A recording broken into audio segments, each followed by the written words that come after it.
અમે લોકો મારા માસીના ઘરે ગયા હતા એમની ખબર કાઢવા માટે. તબિયત સારી ન હતી એના કારણે મારી બંને છોકરી ઘરે જ હતી અને ઝઘડાઈને તે માટે 2 મોબાઈલ અમે લોકો દઈને ગયા હતા, બંનેને અલગ અલગ, અને બહારથી લોક મારીને સામેવાળાને ચાવી દઈને ગયા હતા.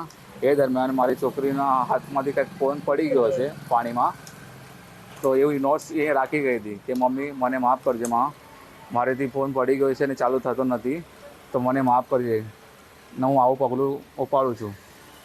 પણ તું આ ચિઠ્ઠી વાંચીશ ત્યાં દરમિયાન તો હું આ જિંદગીમાં રહીશ નહીં, પણ તું મને માફ કરજે અને મારી નાની બહેન સ્વરા અને નાનો ભાઈ જૈવિક એનું ધ્યાન રાખજે અને મને માફ કરજે.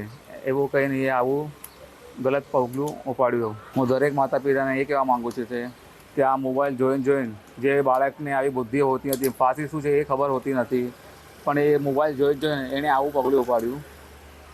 જે છોકરાને ફાંસી શું છે એ ખબર નથી અને આ શું લખું છું એ એને ભાન નથી. એ બધું આ મોબાઈલમાં જોઈને બધું આ ગલત પગલું મારી છોકરીએ ઉપાડ્યું છે.